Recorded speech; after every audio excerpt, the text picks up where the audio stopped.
Welcome back to XCOM 2, Blue Skulls. To start off, let's go talk to Tygan in the research labs. Impressive, isn't it? Capable of generating immense power, yet completely harmless to human life. If only the same could be said for the rest of the aliens' technology. Commander. Dr. Richard Tygan, Chief Science Officer. I am responsible for the entirety of our research here, as well as the procedure you so recently underwent. Welcome to my lab, such as it is. I'm not sure what Central may have told you, but we found something while removing you from the alien stasis suit. A device implanted directly in your occipital lobe. Had I access to the equipment available to me during my tenure at Advent, I would already know the precise nature of its function. However, given time and your approval, of course, Commander, I assure you, I will find out. Which brings to light an additional point. Though aspects of this facility are indeed impressive, I am but one man. Were you to direct additional support personnel and resources to me, I could substantially improve the speed of all our research. Farewell, Commander. The choice of what to research first is, in my experience, not a decision with much consequence. Generally, you'll want to go for either modular weapons or hybrid materials to improve your troops. The decryption is right out because I don't need any intel at the moment. Alien biotech can also wait. For now, I decided to go with modular weapons, so my soldiers can add a little more oomph to their guns. I'll send word when a complete report is available. Good to know, Tygan. Good to know. Time to pay a visit to engineering. Okay, reworked your repulsors with some of the parts I salvaged from their old engine. Should fix that stabilization problem you had. Come on, Rover. It'll work. Commander! Getting our tech to talk to theirs is harder than you'd think. Lily Shen, Chief Engineer, at your service. You were probably expecting to see my father. In all that's happened, I'm guessing Central didn't tell you yet. He's gone. Dad gave everything he had to get us this far. This entire ship is his life's work. I know he would have loved to show you around the place himself. He used to talk about you a lot. You can be sure I'm ready to finish what he started. Might not look it, but from here, I can fabricate pretty much anything you come up with. And with a little more help, well, you'd be amazed with what I can do. It was an honor to finally meet you, Commander. Right off the bat, I'm going to build a guerrilla tactics school. This allows you to manually assign rookies to a class, as well as research upgrades for your soldier classes. The next order of business is building items. Since I was going for a particular look with the Blue Skulls, I buy pretty much all of the Advent weapons. I decided to save my leftover supplies. I'm probably going to get more supplies anyways, and items like flashbangs, smoke grenades, and med kits, they're built instantly anyways. I can afford to wait. I scour the recruitment pool and the roster for any troopers that would make good scouts. The traits I'm looking for are high mobility and high will, as scouts need to be able to speed across the map at lightning speed while also being able to resist psychic bullshit and the loss of a rookie. However, I decide to search in more detail later and head to the bridge to begin scanning. Commander, good to see you on your feet again. Welcome to the bridge, the nerve center of our operation. The aliens have our entire world in their grip. Advent controls everything.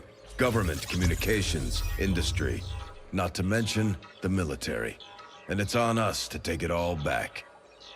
Resources and time are tight, Commander. It'll be up to you to decide how to best use both. The ship is yours.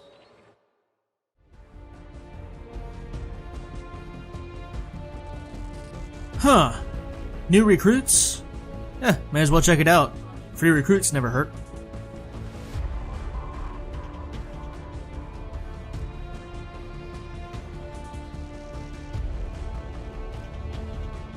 The research on modular weapons completes as the scan is almost done, so I begin research on hybrid materials.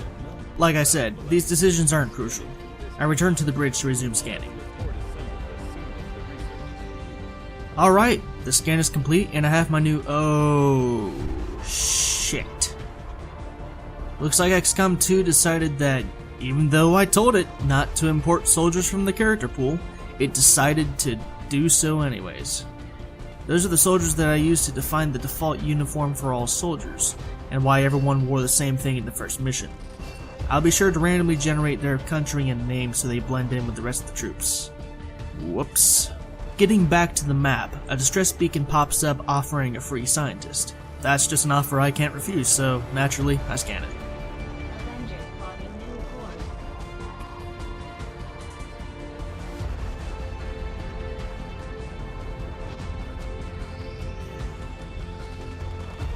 A day and a half into the scan, and I get a guerrilla ops mission. If I complete it, then I get a free engineer. Nice. Since there's absolutely no reason for me to refuse, I kit up a squad and get ready for battle. A lesson learned from Operation Gatecrasher is that I should probably not send a probing force for regular operations. As a result, the squad for this mission will be twice the size as the Gatecrasher squad. Guillaume Krause and Charles Kinua return to lead the squad for this mission, although they will both suffer a light wound to keep them out of action due to exhaustion. The other operatives include Harry Jones, Timur Kanapinov, Rebecca Nichols, Duque Kamer, and female uniform and male uniform, randomly renamed as Megan Locklear and Julian Roche accordingly. The squad is locked and loaded, and thus begins Operation Shuddering Missile.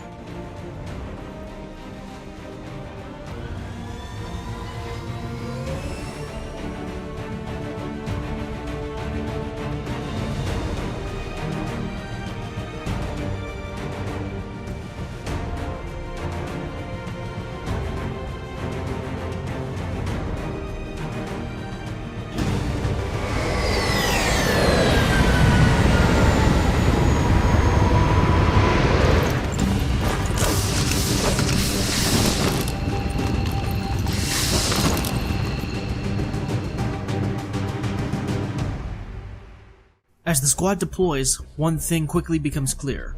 If I had a specialist, this would be an easy mission more or less. However, since I don't, I know that I may very well fail. I'll have to rely on stealth for the vast majority of the mission, because when my squad gets revealed, I'll have only 7 turns to accomplish my objective. I start by moving Locklear into cover behind a car.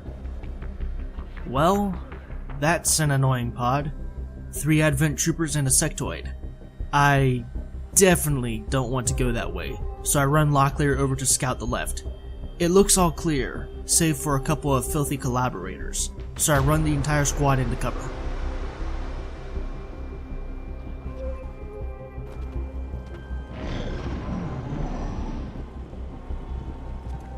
I decide to have Locklear scout again, so I move her into cover behind a stone wall. All's clear, so I move her up behind a way better looking brick wall. Wow, what do you know? Another 3-trooper sectoid pod. Great, already shaping up to be a lovely mission. After a somewhat foreboding thunderclap, I start making plans on how I want to tackle the objective. It looks like if I go through the cargo bay door, then I should be able to get to the objective with relative ease. With the makings of a plan in place, I advance the rest of the squad nearer to Locklear's wall, taking care to avoid the blind gaze of the traitorous meatbags.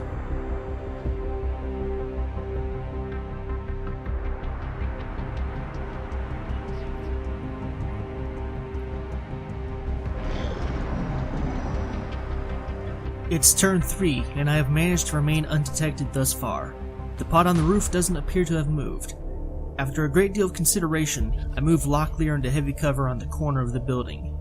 There's no sign of additional pods, so I have Charles advance to a pocket of cover between the brick wall and the building. After a fair bit of debate, I decide to advance the rest of the squad into cover along the brick wall. I then have everyone hunker down. In cover!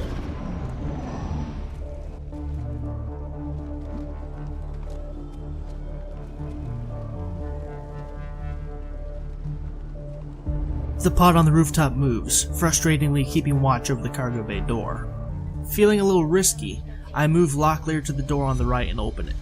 Fortunately, there doesn't appear to be any sign of other enemy pods, so I have Locklear advanced into corner cover next to a conveyor belt.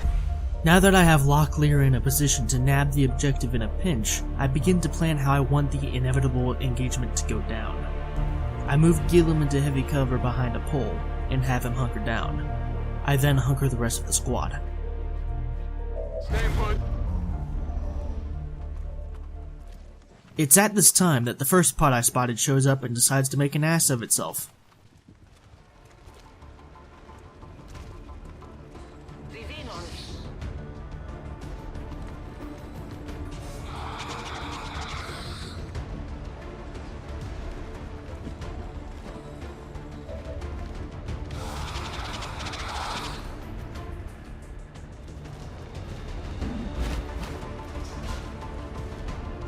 And just like that, I have 2 active enemy pods. The countdown begins on the objective.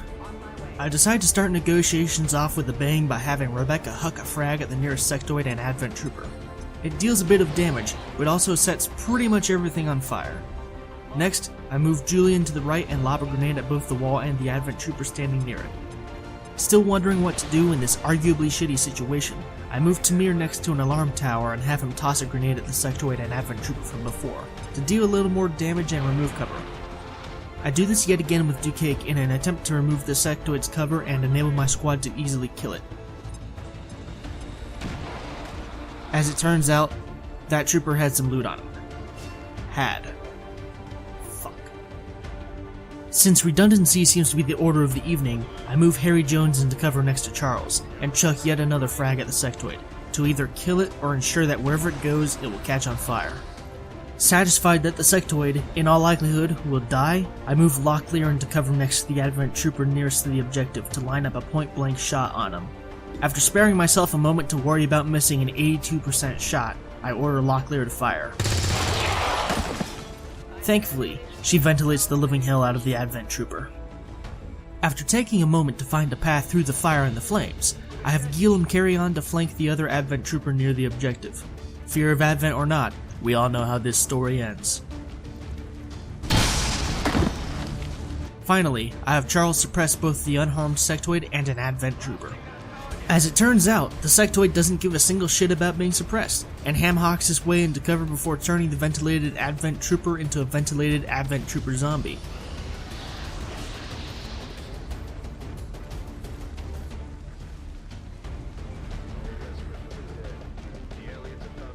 The other sectoid catches on fire, and then double moves a very short distance, for some reason. The wounded advent trooper moves into cover behind the badass mobile, and lights up Tamir. Did I say lights up? I meant kill, apparently. Rebecca panics, takes cover behind a pole, and attempts to shoot the zombie. Attempts. Locklear also panics, and she takes cover behind a forklift before firing a Hail Mary shot at an advent trooper. Jesus fucking Christ, calm down. The last advent trooper moves behind the conveyor belt and takes a shot at Gillum, but fortunately misses. As the fire closes in, Gillum has a flashback to Maxim's death. Filled with rage, he abandons all good senses and charges the sectoid with his sword. With a mighty thrust, he stabs it to death. With the death of the sectoid, the zombie remembers how fucking ventilated it is and simply drops dead. Charles, inspired by Gillum's charge, forgets about his ammo and rifle bashes the last sectoid. The remaining unpanicked rookies gang up on the last advent trooper that killed Tamir and violently beat him to death.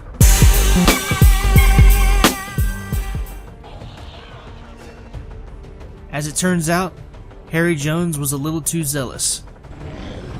The last surviving advent trooper capitalizes on his rage and fires a shot on the flanked rookie. Fortunately, it wasn't a killing shot, although Harry is slowly bleeding out on the tarmac. Gillum charges the advent trooper, but his fear causes him to hesitate. The advent trooper ducks away. Julian advances and lays fire down on the advent trooper, but his shots fail to connect. Charles moves up and shows the rookies how it's done by dumping his entire remaining magazine into the last advent trooper. He's a real advent killer, that one. Ducake nudges up and covers Harry's body, while Locklear takes the objective.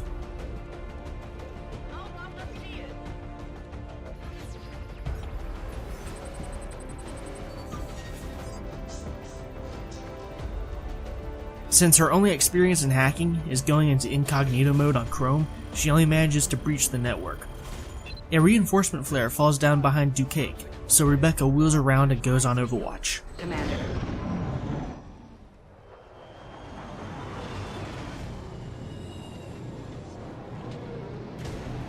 To my absolute horror, an officer and 3 stun lancers pop out of the dropship.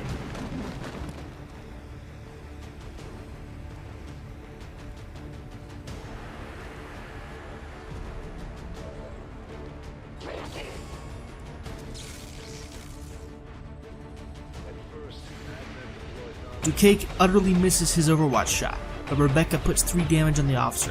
Fortunately, I still get to act before them. I have Charles reload his cannon and take a 60% shot on the low cover stun lancer. Unfortunately, he misses. More unfortunate, however, is the fact that he's left himself flanked. Rebecca surveys the battlefield and notices that the Advent officer has taken cover behind some sort of container, which she decides to shoot. As it turns out, that container was highly explosive. The blast kills the officer and severely wounds the stun lancer. Ducake flanks him, but realizes he can flank another stun lancer. Out of nowhere, Locklear runs out of the building and caves the wounded stun lancer's faceplate in with the butt of her SMG. Ducake takes the opportunity and opens fire on the stun lancer.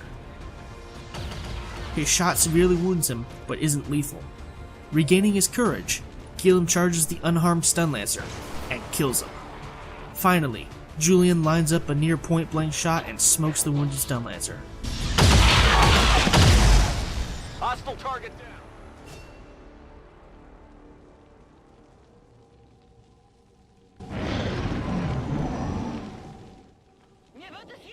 Surprisingly, the mission continues. There must be another enemy pod. I call for the Sky Ranger and have Ducake extract with Harry so he can receive life-saving first aid.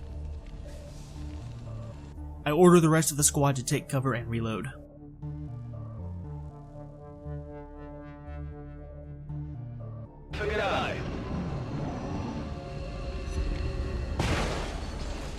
Now that everyone is reloaded, I have Julian scout the roof. After determining that it's clear, I have Charles and Rebecca move up to the roof, while Gilliam and Locklear cover the right.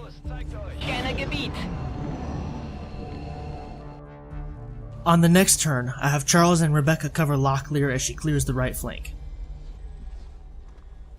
At this point, it's clear that the enemy pod is likely somewhere on the left, so I have Julian and Gilliam take up positions covering the left on the roof. Scanning. As a result of a fog of war glitch, the enemy pod reveals itself but does not become active. It contains an Advent officer and 3 troopers. While attempting to set up an ambush, I inadvertently activate the pod with Locklear. Whoops. I move the rest of the squad into cover and put them on Overwatch. Scanning a beat. The enemy pod scampers around downstairs, but thankfully doesn't go on Overwatch. I decide to go all out this turn. I have Rebecca leap off the roof and take out cover behind a barrier.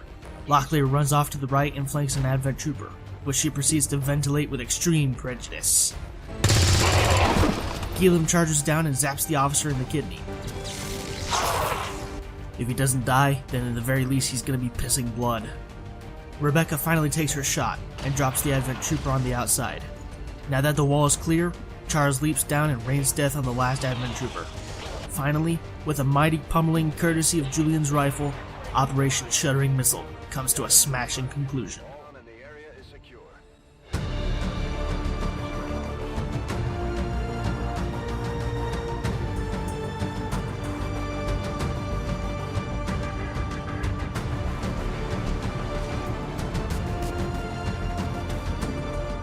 Now that the squad has returned to base, it's time to get on with promotions. Harry Jones realizes that with stealth comes a pleasing lack of bullets. He decides to become a shinobi. While bleeding out, he watched Charles bring Advent to Browntown, so he also becomes an Advent killer. Due to exhaustion, Gilliam's going to be out of action for 15 days.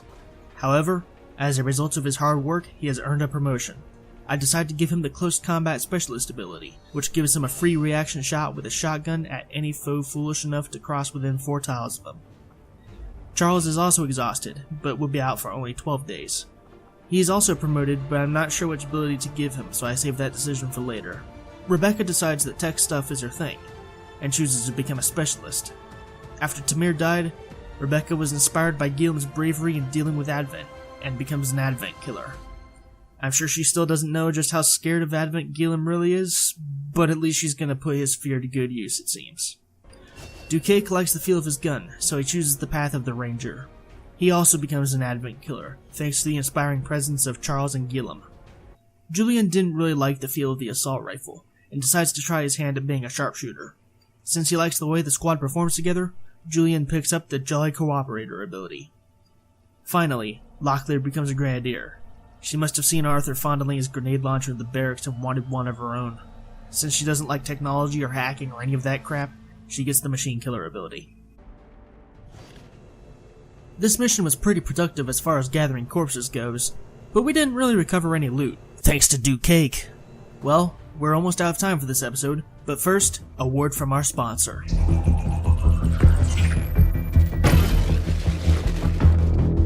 Hello, Commander. The council you once knew is no more. Its membership have all sworn loyalty to the Advent administration, with one exception. It is good to see you again. In the days since your capture, I have done all I can to aid the resistance from the inside. It was these resistance operatives that provided the intel leading to your recent extraction. As of now, resistance forces are currently somewhat disorganized. If we are to defeat Advent and their alien masters, you must change this before it is too late. What you are seeing are classified reports of missing civilians from across the world. Their numbers are growing. We suspect they have been taken to a nearby Advent black site, though its exact location remains unknown. Time is short, Commander.